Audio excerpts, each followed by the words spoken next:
I'm going to do my list of 2019 games of the year kind of list, except this is going to be games from the Ricky5, from games that I streamed. So this is not like a comprehensive game of the year's 2019 biggest hits. This is kind of like my favorite takes from 2019 myself. So the first game I'm going to do, number 5 on my list, is Minecraft. Yes, I know Minecraft came out 10 years ago.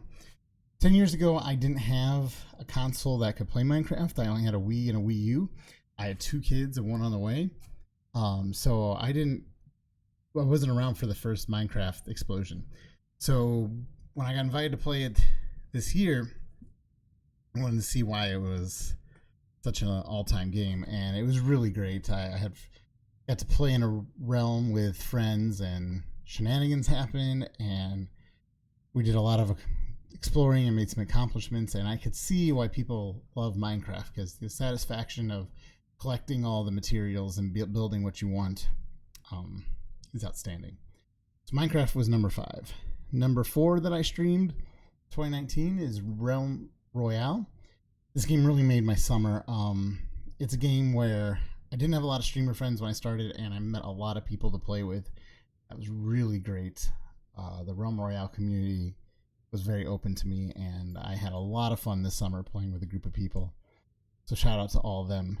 It's also a game, like, I really love playing Fortnite, but I switched to keyboard and mouse, and Realm Royale is a great game for me to switch to keyboard and mouse and have a lot of success and a lot of fun. So I felt like I wasn't like drowning every game. It was like every other game. So Realm Royale was a great number 4 for me to stream this year. Number 3 to stream was Final Fantasy VII, one of my all-time favorite games. It is up there. Streaming it was really great. It's a little hard for it to come across on a stream how much fun that game is, but I want to play it again before the remake comes out in spring, and I really enjoyed it. And I hadn't played that game in, I don't know, 15 years, 15 plus. So getting in touch with that game and all the reasons why I love it was a lot of fun.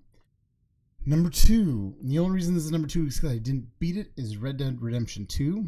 I hope to beat it again still.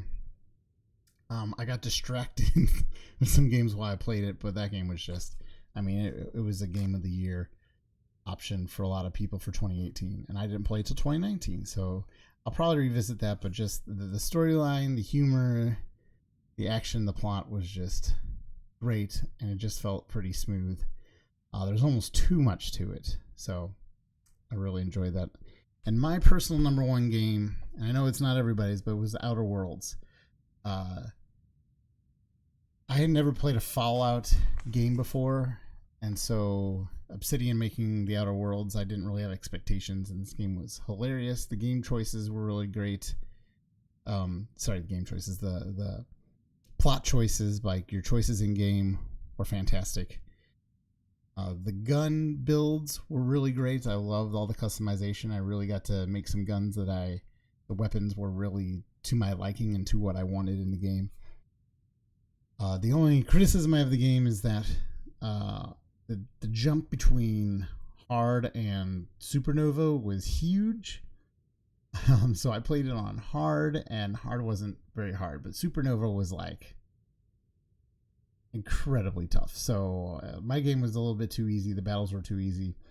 But one of my joys in that game is at the end of the game, my end game was all dialogue based. Like, I was able to talk the last bad guy out of what they were doing and finish the game just through my dialogue choices. And that had to do with all the choices I had made previous in the game. I really only made one choice that I didn't like, that I regretted. So I thought that was really clever, and like, I think there's some replay value to that, to see what else could happen from that.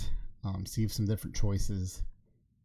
One of the biggest choices is whether you turn in the scientist or not. Like, he's a wanted guy, and so I would like to do the opposite of that at some time. So there we have it. Minecraft, Realm Royale, Final Fantasy VII, Red Dead Redemption 2, and The Outer Worlds were my favorite games to stream in 2019. I'm looking forward to streaming a lot in 2020. So hopefully this time next year I'll have some really excellent games to talk about as well.